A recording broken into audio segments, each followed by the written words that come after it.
So let's get started with the question of the difficulty and the wisdom of accepting American slavery, understanding that American slavery, though prophesied in the Bible, specifically in the book of Genesis chapter 9, verse 17 through 27, has not been accepted. It's been 400 years running here in America since 1619, according to those that keep dates on such things. I'm not so sure they're accurate. But why isn't it accepted? Why is it that the slavery of the Jews in Egypt, prophesied in the Bible in Genesis chapter 15, verse 13, for 400 years with brutality, that's accepted and preached? But I want to ask those of you who will, and especially the evangelists who I usually lean on to, and I'm trying to want them to grow in spiritual ways for future purposes. I believe at some point we're going to have a Passover moment. We're going to have a Red Sea turned to blood moment. I believe we're going to have, at some point, we're going to have a locust moment here in Harlem. And we're going to have a journey to ATLAH and to the land where the people shall walk barefoot because the land is holy ground. And in that process, I would love for people to be prepared. Now, when Moses led the children of Israel out of Egypt, they were not prepared, if you will, in a large sense, to take Canaan land, but they did have a lot of skills that they had gained as slaves. But I want to get people prepared. I want to start, as we approach the 49th Sabbath, I want to get people prepared to do leadership once we have our Passover moment, once we have the death angel ride moment over Harlem. I want to start asking questions and then ask you to respond, if you will. You're under no obligation to do so, but if you will, you can go to our ATLAH feedback forum and email me your response. So you might want to, write down these questions, and I'll try to speak out these questions in such a way you'll have time to write them and think about, and then come back and stay aligned with me as I speak. But the evangelists in particular, the elders also, might want to look carefully at these questions. You don't have to answer them, but if you feel given to do so, to participate with me, I think what it'll do, it'll expand your understanding, your research, it'll expand your prayer life, and it'll move you into a different prayer mode than you are right now. See, my prayers as a pastor are markedly different from your prayers. And then my prayer as a messenger of a great vision also leads me into a room of prayer that you've never been in, because you've never spoken a vision such as ATLAH. You've never done anything like that. You've never been anywhere in terms of your own spirituality or your relationship with the Lord. My encounters with Satan and all the various things that Satan has done or has tried to do to impede or to defeat leads me to a prayer cycle or stairwell, again, that you've probably never been in or never be in. Now, you've been attacked by Satan, I understand that, but not at the level at which I've done. But I'm convinced, brother elders and evangelists, and then especially if they're pastors or preachers listening to me, and I know that they are, and you want to come out of the closet and start integrating with me, and I know what I've said about these fake buildings and churches and everything, I know, but if you want to start integrating with me, that's good, by responding to these questions. Otherwise, you can do absolutely nothing. But here's the question. Why is it, first of all, that Noah was able to preach for 120 years and without further information of the clarity of the documents we have in the Bible now, both in the Old Testament and the New Testament, nobody joined his call to righteousness? Why? Why? I mean, Noah preached 120 years, and Peter says that he was a preacher of righteousness, and that was his call to righteousness. Now, he was preaching under the understanding that God had told Noah, and Noah told the people, that he's going to destroy them, that his spirit will not always strive with man, that he's going to destroy them. Noah told them. Noah told everybody that will listen to him, God's going to kill all of y'all unless you get right. And the call was not at the time to Judaism or to the Mosaic religion, a law. It was to righteousness, a call to basic righteousness, and nobody joined. Why? 120 years. Why? Think about that for a second. Why would not humanity, under the threat of death, is it because they didn't believe Noah? Maybe they thought he was a false prophet. Maybe they thought, listen, it says God's going to do something. He ain't going to wait 120 years and then finally drop the hammer.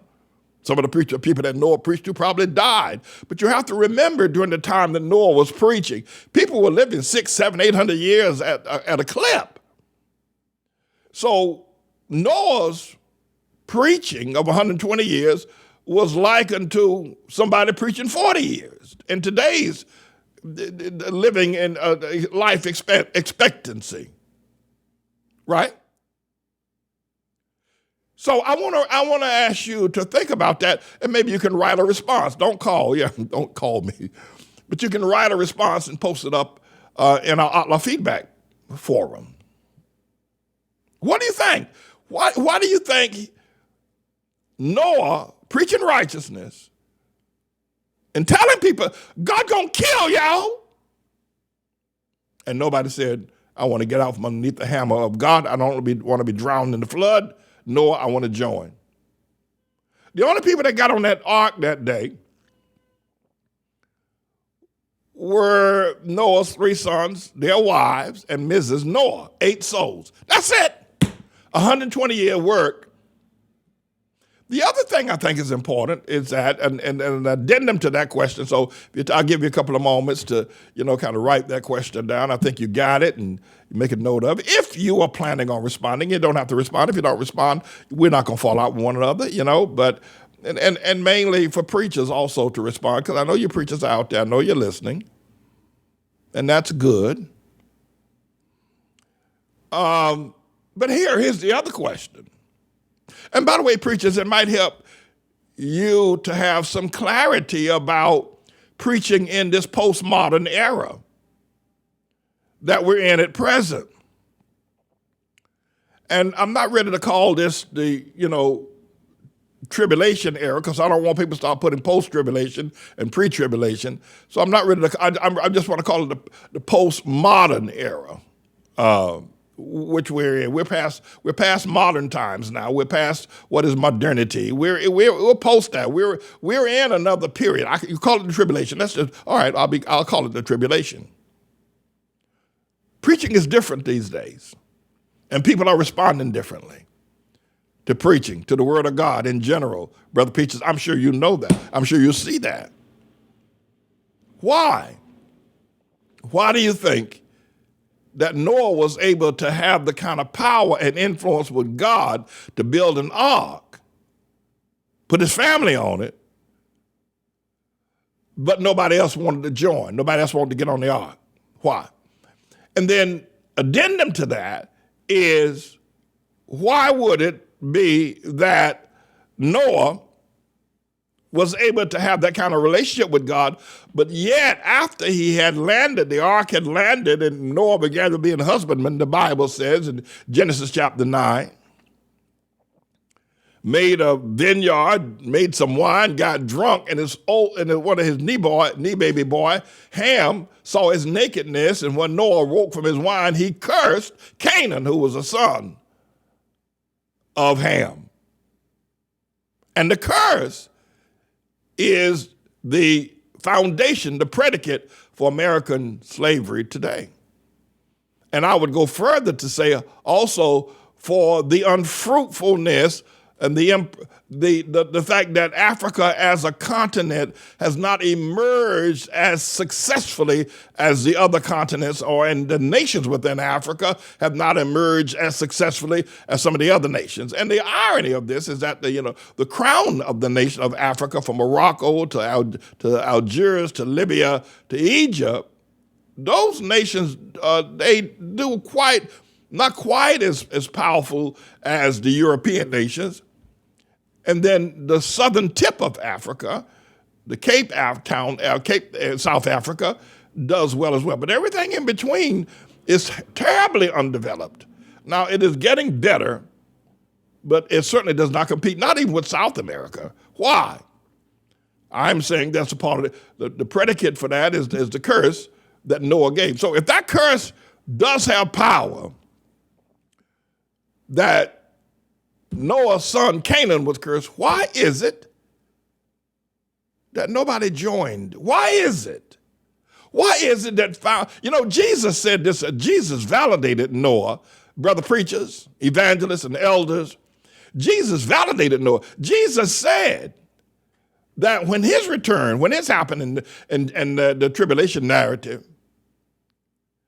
he said it's going to be just like the days of Noah.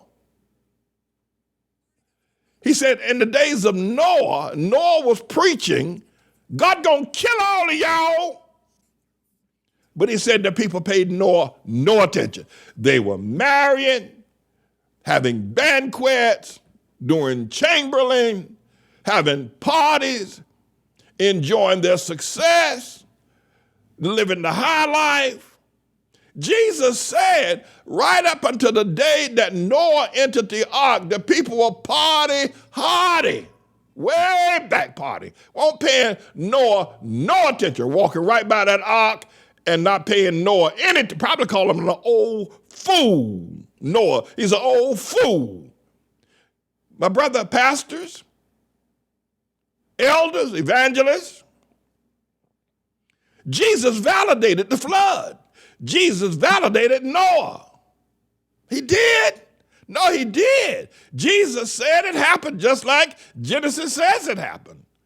And nobody paid Noah's preaching any attention. Why? Why? And then Noah comes along and curses his grandson, Canaan. And that curse is still in effect. Let me say something to you. If God used Noah to proclaim, announce the flood, and then supervise the new earth with his 3 sons, the American slavery, that's what came out. Noah, all the way back to Noah, every slave that got on a slave ship, every person that calls himself an African American now, all Hamites, if you will, in terms of slavery up until the point it happened, point after it happened, are under the curse of Noah. The Noah that now you can ask, and you can debate and say that's not the case now. By the way, you send me an answer, just because you get an answer, don't think that somehow or another I'm going to agree with you and say you're right. And if I disagree with you and say you're wrong and say you're dead wrong, you're theologically wrong, you're intellectually wrong, you're geographically wrong, your timeline wrong, don't get mad and leave the church if I correct you. Anyway, so I want to respond to that question. Noah had the power. Jesus validated Noah. Now, there are a couple of people in the Bible that Jesus gives validation. He gives validation to Moses. He validates Moses up and down a blue streak. But he also validates Noah. When it came to Abraham, he wasn't so much in terms of he didn't deny Abraham. If you read the Gospels, and we're going to go through those as well at some point, of people that Jesus actually validated in antiquity or in the Old Testament. But Noah, straight up, that Noah was right and the people wouldn't listen. Now, my next question is, why is it that Hamite, that's the descendants of Ham through Canaan And of course, Ham had other children as well, as we all know. But in this early episode, the Holy Ghost, writing through Moses in the Old Testament, only finds it noteworthy to make mention of Canaan. But we're all Hamites. We're all Hamites. And why is it that Hamite preachers are gleefully and willingly and lovingly preach the slavery of Jews in Egypt for 400 years? Moses' mother, Jochebed, put him in the river and fished him out the river and all of that. And then the mighty Passover and the death angel, and they came out with all the jewels and the gold, and out came a mixed multitude. Hamite, that's black preachers, African-American preachers, preach that like, they love it. The land flowing with milk and honey. They love it. Even Isaac Hayes, a great songwriter, the late Isaac Hayes called himself the Black Moses. They love it. But they never preach about the Hamite slavery in America prophesied in the Bible. They preached the Jews were, God said the Jew was going to be a slave to my father Ham, because that's who was in Egypt at the time. God told Abraham, your seed are going to be slaves in Egypt. And they preached it for 400 years. But God also said that the Hamites going to be slaves, all right, to both Shem and Japheth. They won't preach that. Now, I'm gonna remove one of your answers, and this might be the only answer there is. I don't know. I'd love to see what the rest of y'all come up with, you preachers and elders and evangelists. The answer I'm going to remove, the reason why Hamite preachers don't preach it, is because white Southern, that's Japheth, the Japheth man, plantation preacher, antebellum preacher, that's the period of slavery, they preached it every Sunday in their churches. And when the abolitionists and the states' rights and all were confronting one another days before the Civil War, preachers, white Southern preachers, Japheth Southern preachers, preached it more intensely that God said that these people were going to be slaves to us. And they showed it to them in Genesis chapter 9, verse 25 through 27. And they preached it like I preach ATLAH. And Hamite preachers know that, at least the ones who've been theologically trained, and others who've been around, they know that. So you could say, well, they don't preach it because the white Southerners preached it to keep black people in slavery. Well, I tell you what, I'm going to let you, if you want to go down that road, explain to me why, if it's true, no matter who preached, whether white, Jew, whether Shemite or Japheth or Hamite, if it's true, if it's biblical, it's biblical. And if it's biblical, why do Hamite preachers not preach it? Because they don't want to be seen accepting, validating, God recognizing that black people were ordained, prophesied, saints to be slaves here in America. So those are some questions that need to be wrestled with. Now, I'm raising these questions, and my reason for raising these questions is that I want to be able to engage people. I think this is a matter that needs it needs a larger audience. It needs people to actually look at it. And people need to need to ask themselves why. Because the response to slavery in America and Jim Crow that followed, and whatever abuse one might consider that Hamites encounter, has been one for blacks to become communists and anti-American under people like W.E.B. Du Bois, the PhD Harvard graduate, the pinch-nosed Negro, the founder of the pinch-nosed Negro, and the NAACP, based on a communist ideology. And at the time, Lenin had turned Russia into a communist nation where allegedly everybody had everything in common, which is communist, which was a lie. Same thing in China. And then they moved on from there to more of a civil disobedience or nonviolence approach under the leadership of the Hindu Mahatma Gandhi and Dr. Martin Luther King. These have been the responses to American slavery. Communism under W.E.B. Du Bois and the NAACP having a communist foundation. And then that's in the 1920s. By the time we get to the 1950s, communism was not all that appealing to the former sons of slaves. They began to gravitate to what Mahatma Gandhi has succeeded at in India with a nonviolent marches in India as a method of dealing with oppression by the British.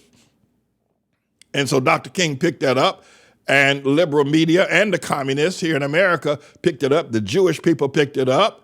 Black people didn't go for it, I can tell you that now. And you need to study the work of one of the National Baptist Convention's greatest presidents, a black man, Hamite, by the name of Dr. Joseph Harrison Jackson, who wouldn't go nowhere near Dr. King. And they were both contemporaries.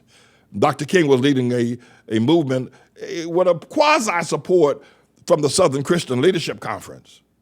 But Dr. Joseph Harrison Jackson was the president of the National Baptist Convention USA Incorporated, that had over 30,000 churches here in America. Wouldn't touch him, wouldn't go nowhere near, because Dr. Harrison understood that what Dr. King was doing was not a Jesus movement. It was a Hindu movement, coupled with this berserk weirdo from up there in Harvard, Henry David Thoreau, and his civil disobedience ideology. So we have not been able to remedy the problem. Nobody has addressed the slavery issue from its root. John the Baptizer say, when you lay the axe to the root of the tree, then you can fell the tree. But the major civil rights leader, whether it's Elijah Muhammad or Dr. Martin Luther King, or whether it's the NAACP and W.E.B. Du Bois or whoever else, or they are pulling at the limbs, and some just pulling at the leaves. They're not going to the root of the tree. The root of the tree, the root of the tree is Genesis chapter 9, where the curse was laid upon Ham. Ham's son, Canaan. That's the root. And nobody has started a movement on that. No one has started a movement acknowledging, let's go back to the root. And then we can discover the fruit.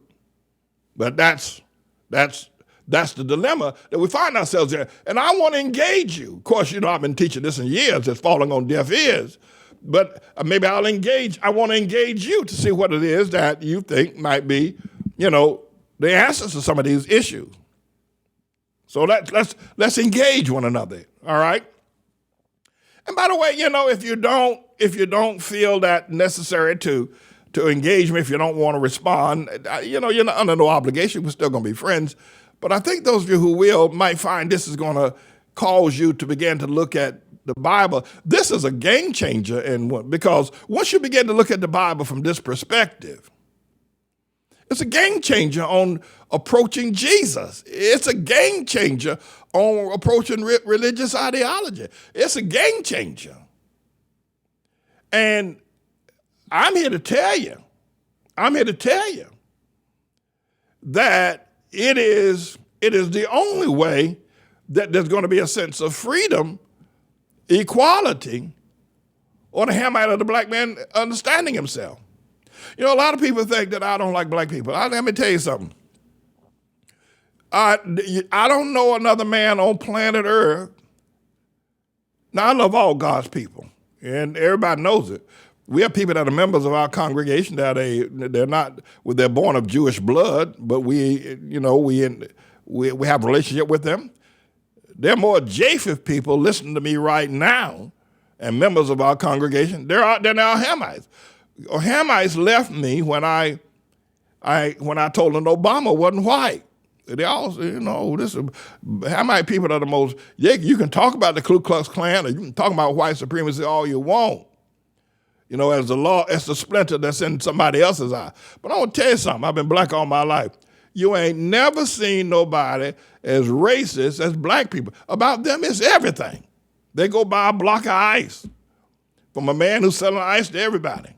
Then they'll complain that the man that sold the ice to the white man that the white man's ice was colder than their ice. They go buy a tire from a tire store and the tire blows out.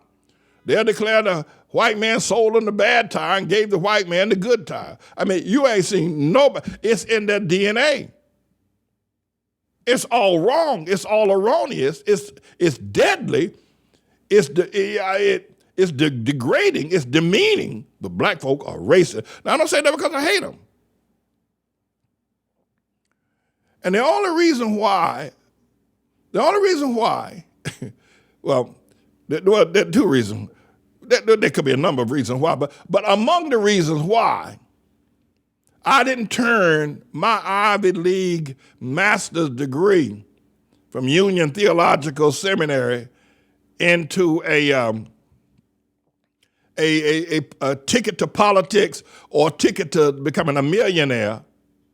You know, if you know the senator from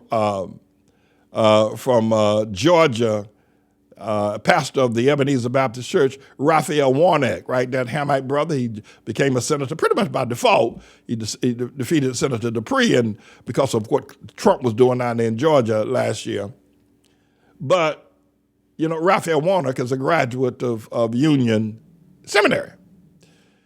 The only reason why I didn't turn my degree into a political ticket and hanging out with all my highfalutin Ivy League friends in their Ivy Towers, or turn my natural skills of communicating, of understanding, of teaching into $1 million windfall and a millionaire lifestyle. The reason why I didn't do that, well, there's several reasons why. Reason number one is because I love Jesus, and that ain't what Jesus wanted me to do. But close behind that is that I want to help my brother. You know, I've been gifted. I've been blessed. God has gave me talent. He's given me ability. I can teach. You know, he let me speak a little bit, and he lets me think a little bit. He's given me the tongue of the learned. And then I was fortunate enough to get a degree in an Ivy League school. And, you know, I could have, you know, went on like everybody else.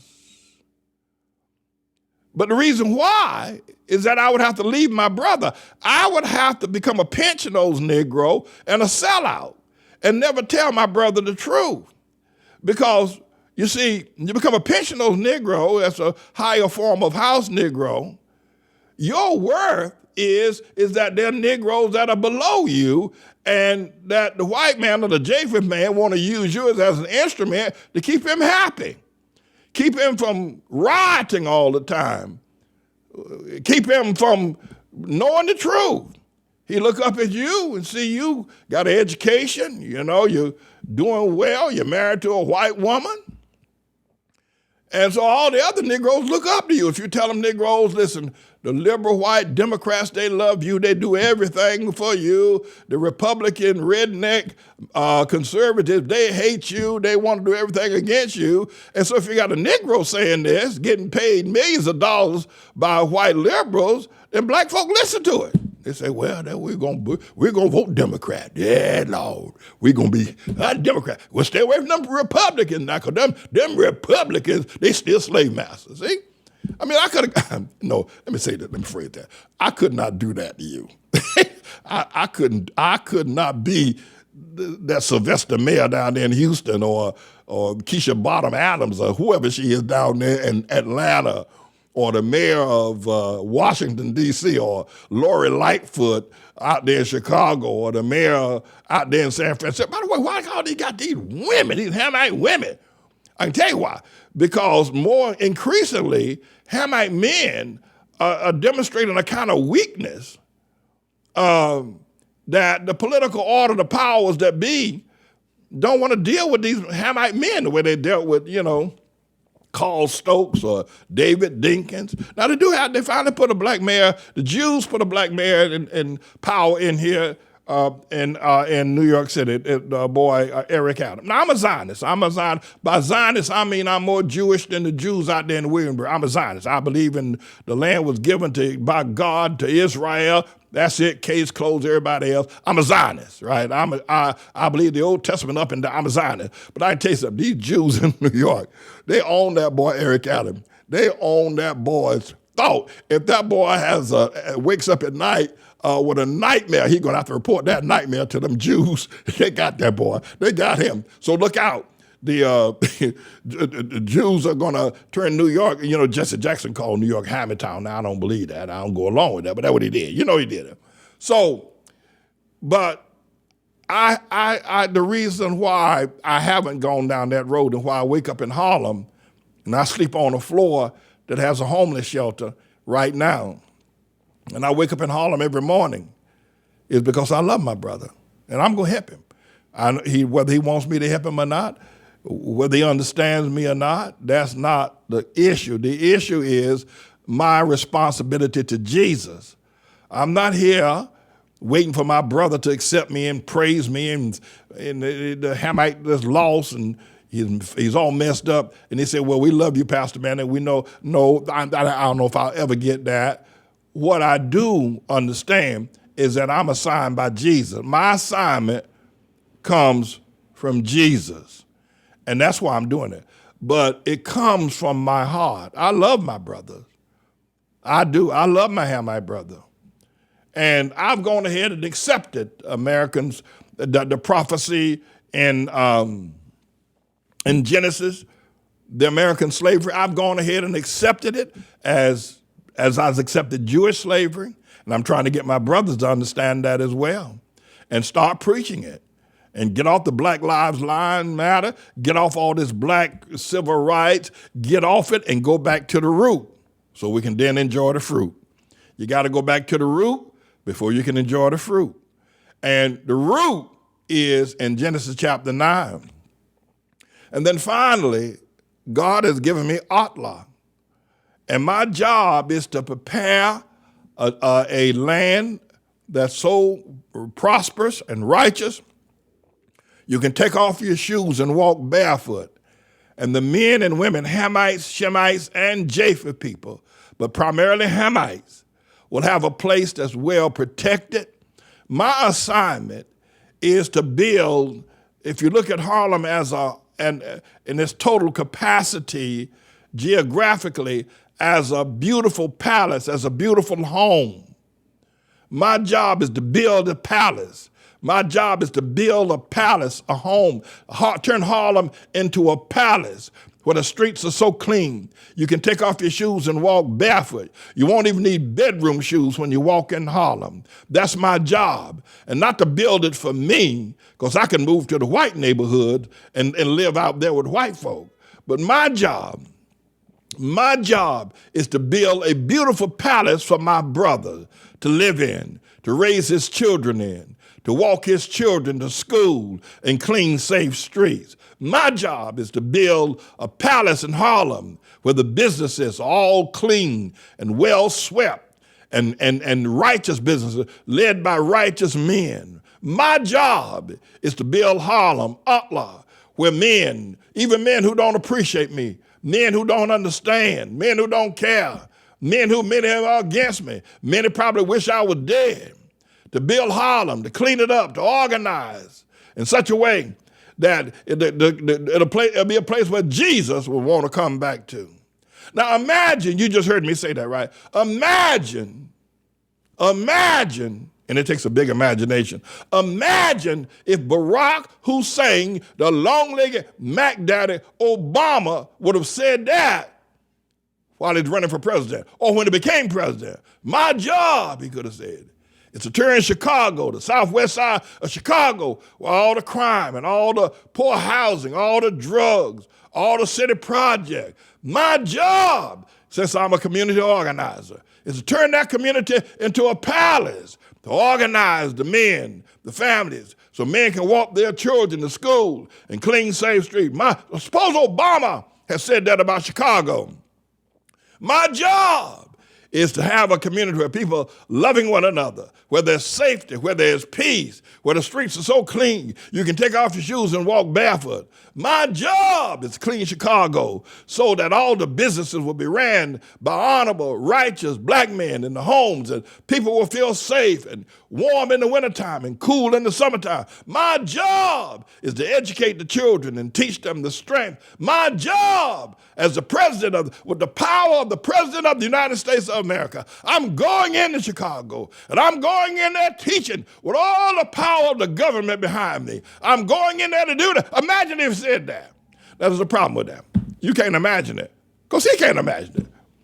He can no longer think like that. The way I think about Harlem ATLAH and about my brothers and sisters, and all of them hate me because I don't jiggle with all that African communist civil rights jargon, all that foolishness going nowhere, getting them shot down and killed in the streets. I don't go along with it. So they he ain't for our black history. But my job is to turn Harlem into a palace for my brothers and my sisters, whether they like it or not.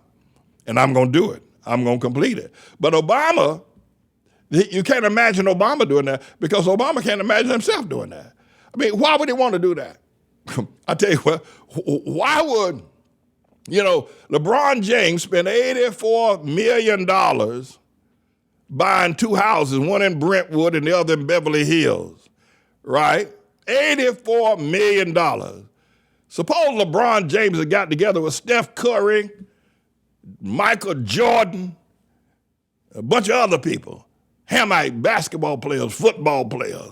The boy with all that had to take a knee and said, "Hey, brothers, come out, I want to talk to y'all." And he said, "Now listen, let's go down to L.A. and let's turn L.A. You what Pastor Manning talking about up there in Harlem?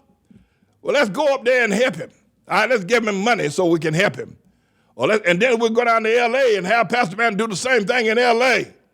Or we'll go down there to Philadelphia, do the same thing in Philadelphia. That Pastor Manning got a good program. Pastor Manning got a jam-up, jelly-tight, knock-down, drag-out program to help our brothers and our sisters.